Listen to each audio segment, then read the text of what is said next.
Ryan and Angela for hosting this event. We appreciate it. I don't know why you squealed that, but I am. Real quick, I'm with Vola Guitars. I brought an assortment here with me. Robert here is going to jam a few songs. Feel free to ask him questions on the gear, on his personal life. Get really deep if you want. Checking account numbers. Everything's open. Saturday night. Real quick, I guess he's holding the Oz, and that one Ryan has for sale here, I think. We do. That one, right? That's a vintage ivory color, and that happens to be Robert's favorite model. I'll let him explain that later. It's no real surprise, I guess. He just likes that one. I like this one. One of the original models we have is up here with the light-up fingerboard. I don't know if you guys had that on earlier, but it's a little LED strip we have kind of CC'd in there with acrylic in the front markers, and it all lights up. Nice flame top. We build everything. We have a big shop in Japan. A lot of the models here are from Japan. This particular one we build in the U.S. Really tight in here, but we do a kind of a relic style options in the USA. I help make these. So we have a few here. Feel free to check these out afterwards here. I'll be around to answer questions. But plug them in. Plug them in. We have plenty of amps here, it looks like. Plug them in, plug them in. And without further ado, Mr. Robert Baker.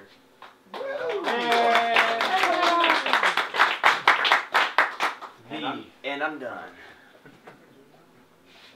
Oh, Rex plays the intro song. Can't go back. Thanks. Start Nah. over. Start everything over. I know. Can you do all that again?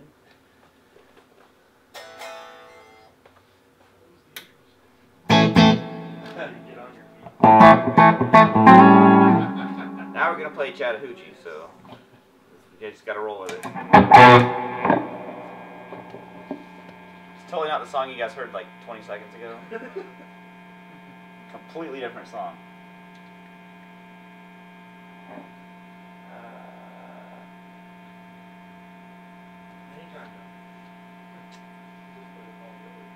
I'm just building the suspense.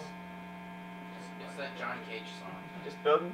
Just building suspense. More suspense, please. Can I get some more suspense in the monitors, please?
All right. Questions over the guitars. Ryan, beard question? First question. Yes. First question. What is it about that particular one that you really like? I think, well, there's a couple different things that I really like about quite a few of the Volas in general. Is that they have like a big, kind of like large C neck on them. And it seems like guitar necks are just getting smaller and smaller. So it's nice to have a big neck. And it's my favorite pickup combination, the HSS or SSH, whichever direction you go with it. But it's just kind of like the most versatile, I think, combination. Because you get the humbucker rock if you want to, and then you can get all twanged out on the middle pickup. And then if you want those beautiful, you know, cleans, as I'm on a distorted channel, you can on that neck pickup, you know.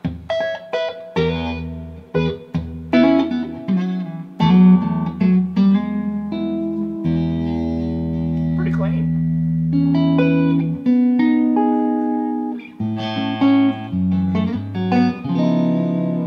Didn't realize there was a way more on there until just now.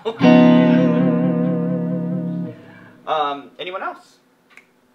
I have a question about why that particular body shape. I've noticed it's kind of like its own thing. Is it just so that it's unique, or is there a reason? No, I mean I think they're, you know, they're obviously taken off of a more traditional, just like S-type guitar. But I like it because it's not like too weird. Like, you know, I still like to keep, you know, at least the guitars that I like the most are still pretty traditional looking. And even though like it looks traditional, at the same time it's kind of funky in its own way. So I think that they did a good job of not, you know, making it different, but not too different to kind of, you know, keep anybody from not wanting one. Traditional with a twist. It's a twisty traditional. Is it a 25.5 scale? Yes. 25.5, 22 fret. I should point out, I like that, like, you know, a typical, you know, S-type guitar, volume, tone, tone. Who has time for two tone knobs? No one. No one, that's who. Yeah, like Tim. No, but I don't personally use tone knobs that often, so I like that they don't have one in, you know, only have one on there. But that's just something I thought was kind of cool on it. I'm not sure what kind of trim it is. It gives you a little more room for the volume knob too, away from the pickup. Yeah, I find I don't hit this one. You know, like a lot of times, you know, you hit it, you end up rolling your volume down, you go take a solo, and you're like, want to be in rock mode, and you're like all cleaned up. So, I think it's you know, ergonomically, is that a word? It is a word. It makes sense. It's a word, and it's the word of tonight. So, anyone else for the next song? No? I have a question for that song. Yes. What was your inspiration behind that main riff? It was totally, it's the Immigrant Song backwards, to be honest. Love it. It's just a Led Zeppelin riff. When you can't make up your own riffs, I thought it was a Greta take Led Van Zeppelin Fleet riffs riff and for a play them second. backwards. What one? I thought it was a Greta Van Fleet for a second. Oh, yeah, yeah. It had, you know, that's my main inspiration, you know, Greta Van Fleet. But occasionally I pull from bands like Zeppelin. Led who? Led who? Led Van Fleet? You heard of them?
tune my guitar real quick.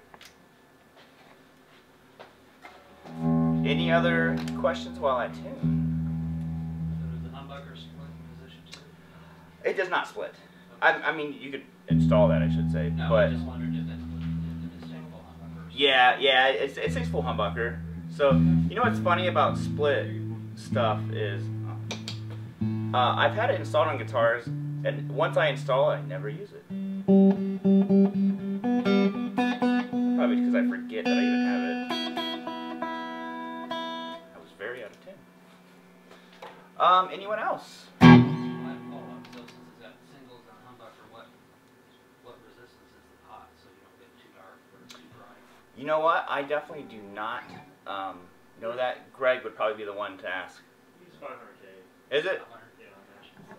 Yeah. They're kind of calibrated to at least try to get as close as you can.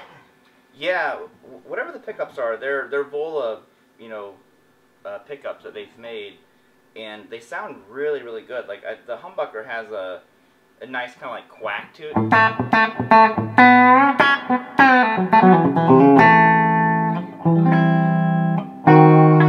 was a bad chord. There was even worse one. So, anyone else? Where'd you get your awesome shirt? That's a good question. I actually cannot reveal that. No, I got it from Walmart, I believe. Yeah, it's just a really cool store in Ohio. Exclusive. I think I heard of it. Yeah. Anyone else? No? Ryan, sit down. Yeah, sorry.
Thank you. What is it good for? What is it good for? Do you have a preference in rosewood or maple neck fingerboard? Maple. Yeah, for some reason I like maple. I think they do feel different, you know, on your fingers and stuff like that. But I think the first thing is I just like the way maple looks, you know, more than anything else. I'm just kind of like drawn to it. I always like try to get a rosewood fingerboard guitar or like a darker wood guitar. I'm just like, but the maple looks so good, and you know, then I just get maple, and then I end up with, you 10 maple neck guitars. But some are bird's eye. Some are bird, yeah, exactly. Plain. You know what's better than 10 maple neck guitars? 11. So, anyone else? Could be playing questions, gear questions, pickup switch So questions. I noticed you did a couple of string sweeps for Yeah, yeah. the end of that. How long should I expect? Because I've been learning that. Oh, cool. And so I've been spending about, I don't know, until I can't stand it anymore, an hour or so a day just going. Like how long does it take to get to where you can do that really smoothly and like use it? If you have a wah, instantly it covers up all my sloppy playing. Oh, But okay. no, I think it takes a while. It's hard. I was talking to my buddy about this the other night, and I was kind of like, sweeps are hard for me to do live. It's a whole different situation, because when you're playing live, you're like amped up, and you're like, all right, I'm gonna nail this sweep, and you're like play it twice, and I'm like, oh, my fingers don't actually move this fast. What am I doing? So a lot of it, I think, is just like going real slow, and like you said, it's the same thing that you're already doing, but just and then going like that. So I guess it just depends on how much you practice it, really. I didn't practice sweeping a whole lot, so I'm no Loomis. Right. No one is Loomis. Even though I wish I was. Anyone else? Can you shred on a bass like that? No. Bass players represent. Yeah. Hey, bass players, quiet down in the back. Now, when you write your own tracks, though, you do play bass. Yeah. You don't farm it out to a bass player. No, I don't. But I don't view myself as a bass player. I would say I'm a guitar player who plays bass. So, a real bass player plays bass way different than what I do. I'm just thinking like, all right, got to get this bass done so I can get on to the next guitar track, and I'm just like root notes. All right, that's all it needs. So, but sometimes that's the right thing. No, yeah, never. Bass, more notes. More bass. But bass is always like the last thing I record, so I'm always like pumped up when I get to the actual recording the bass part, because I'm like, song's almost done. Since we're talking about that, what's your sort of process when you do write a song for a demo or whatever? Mm-hmm. Which do you do first? What's the order of that? Yeah, it almost always starts with a riff. Like the song I just did was just like a riff that I had played at the beginning of a YouTube video, because I just usually make those up, and I was like, because it just has that major third thing in it, and I was just like, oh.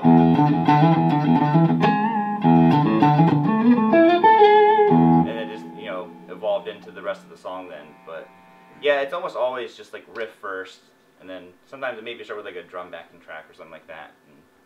How long did it take you to go from that initial spark of an idea to a completed track? That one, not very long. Sometimes, like, if you really get inspired by it, like, you just kind of, like, flow through the song. So I remember when I had that, because the song has a couple different parts, because it has that part going on. And then it was...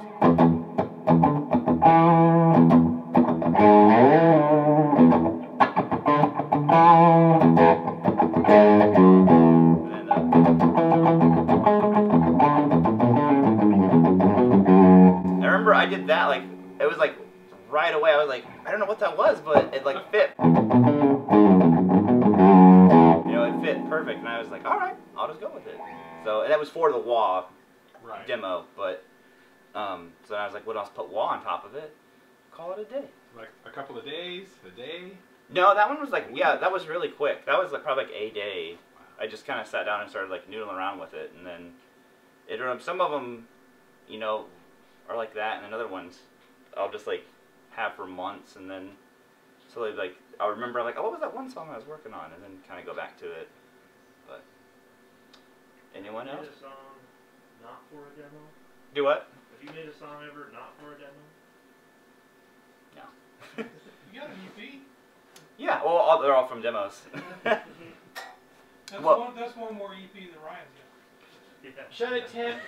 So in percentages wise, How's your album coming? it's 100% more EP than. Basically. No, that's kind of the nice thing about demos is it kind of forces you to want to like write and stuff like that. But yeah, so now since we've talked about not writing songs for demos, I'm just gonna play a cover song next, and even more unoriginal, but better. But yeah, I don't think it can get better than the original on this one. It'd be better if I could remember my passcode and quit like almost locking myself out of my phone. That would make it substantially better. Make sure I'm on the right channel here. Crazy foot switches.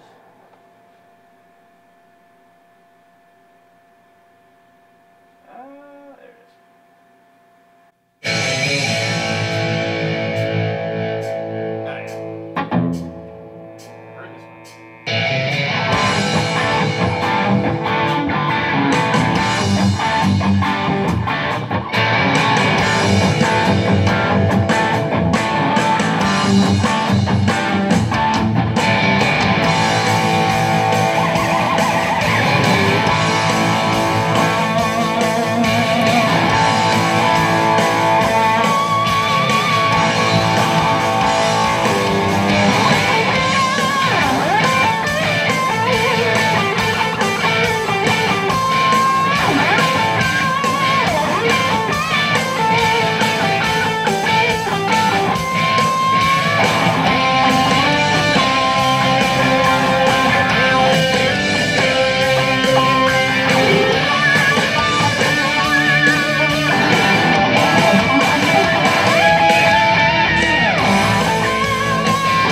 What song was that? I've never heard this song. That was.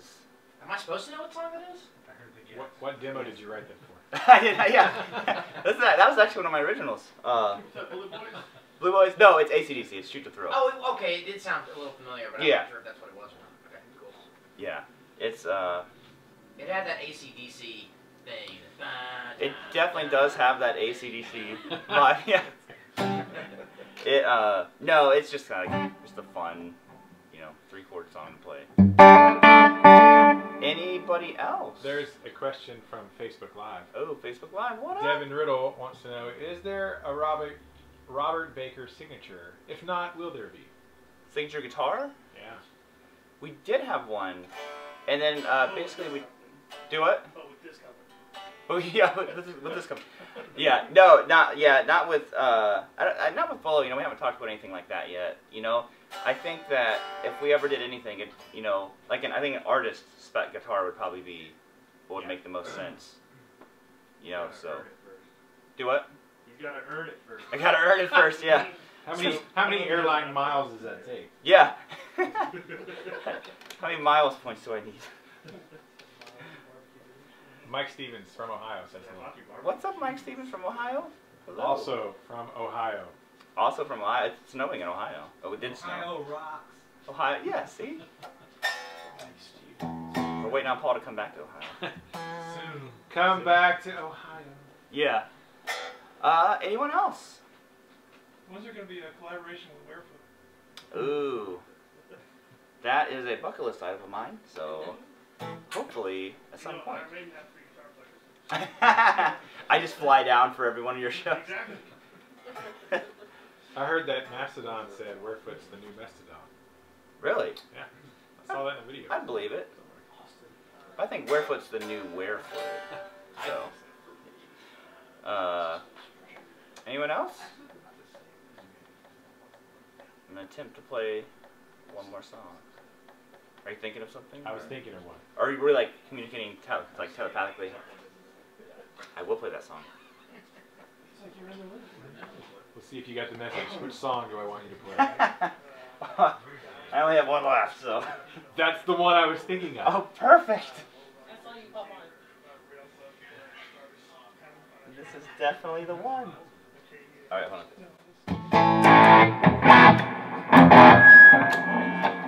My delay is not happening today.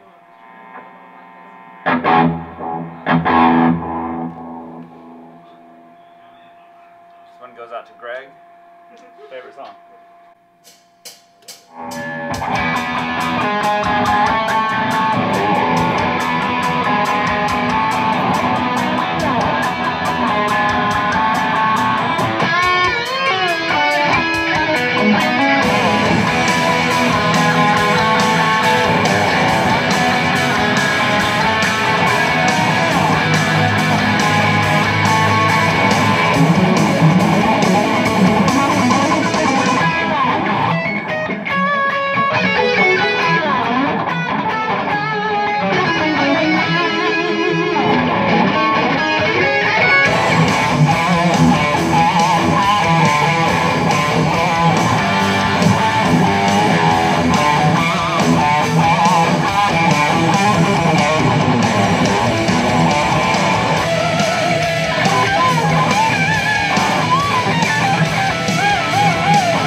like, I don't know what the ending is. Nice. Perfect. That's actually all the songs I have now. So. Thank you, Robert. Woo! Any final questions before I throw the guitar out into the crowd? There was one more from Facebook. Well, thanks for the warning, at least. Yeah. I keep people heads up. No? Okay. Question was, what inspired you to start a YouTube channel?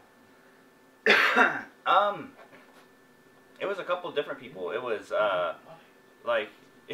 it was Keith Merrow and actually Rob Chapman, which a lot of people know on YouTube. Those were the two guys who I first kind of saw.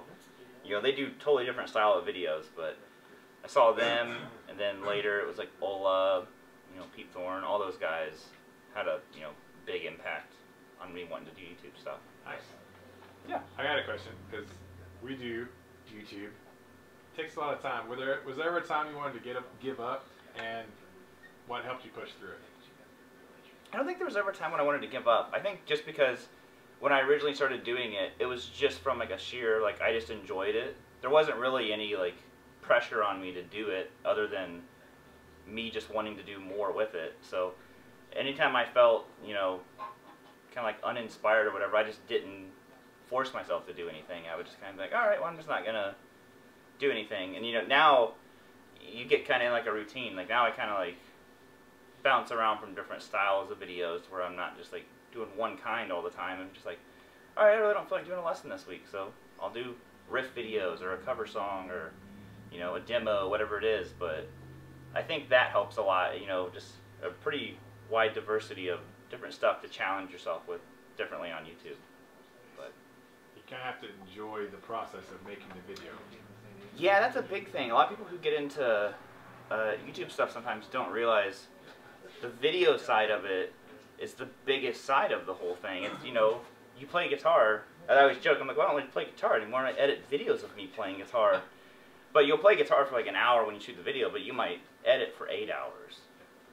So, yeah, it's pretty involved, the video side can kind of catch people off guards. I got lucky. I liked doing video editing from school, so they like went together perfectly. But anyone else? Did you answer this?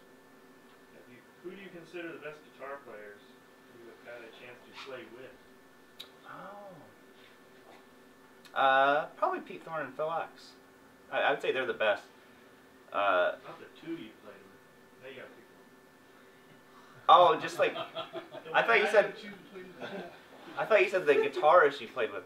Probably like the just better, like technically sound one is probably Pete. Pete Thorne, I think, is probably the best guitar player. Just because as soon as I sat down with him, he like watching. Do what? Phil's watching. Phil just said, I see how it is, Robert. I'm just joking. Actually, my favorite. Yeah. No, no. I mean, they're both crazy good. But yeah, I just remember when I sat down beside Pete, he just played like this like crazy guitar lick, and I was like, oh, that's how this is gonna be, huh? So. Do you play any other instruments besides guitar and bass? I mean, like the obvious like rock instruments. Yeah. No. I mean, I used to teach in a school or a store a long time ago, and I learned ukulele just out of like necessity because they were like, "We need someone to teach ukulele." Yeah. See, and I was like, "I'll learn ukulele." So I was playing SpongeBob songs and stuff. It's pretty Can you sweet. play one now? Putting SpongeBob on the ukulele right now. Yeah, so right Can now. you shred on a ukulele? Do some. You know what? No. Derek Eastfield wants to know. I'm not playing Nirvana. How did you know? Cause that's the only thing he's gonna ask me. Dang it, Derek. So he just said his last name. I was like, Derek, Nirvana? No, I will not play Nirvana. Which guitarist would you want to play with? Like if you could do a dream jam. Jeff Lewis. Eddie Van Halen. Yeah. No, Eddie is the reason why I started playing guitar, so it'd be cool. I don't know how much jamming I would do. I'd probably just like sit there and be like, just take my turn too, please, and just keep getting closer and being awkward, watch him play guitar. So. Hi, Eddie. Hi, Eddie. Yeah. Hi, Eddie. Hi, Eddie. What bass player you want as your bass player? I guess You trolling for work? yeah. bass player. I don't know any bass players, though. No. Thanks, man. No. Feel the love. No, I'm trying to think of his name now. He's the guy who plays bass in the. Have you ever heard of Fearless Flyers? It's Mark Lettieri has like a new band. He's like this funk guitar guy. Whoever the bass player is, amazing. He's super like just groove and pocket based, but that's like my favorite kind of bass playing. I love like the real funky, you know, like the brick house bass line, bam, bam, you know. I'm like, that stuff's just so fun to listen to. So I like funk because it's, you know, it's bass driven and guitar is kind of the backing instrument in that genre. It's like the bass of that genre. Yeah, guitar. You know, guitar is the bass of funk. Derek is very sad now, by the way. Guess what, Derek? We just had barbecue. Double sad. So. In Texas. In Texas, yeah. How's Canada treating you? A. Anyone else? All right, throw in the guitar. I think that's it. Okay. Yeah, guys, come up here and jam out. Plug in. Ugh. And We have many amps and plugs. plenty amps. Thank you, Vola. So yeah, come try them out, guys.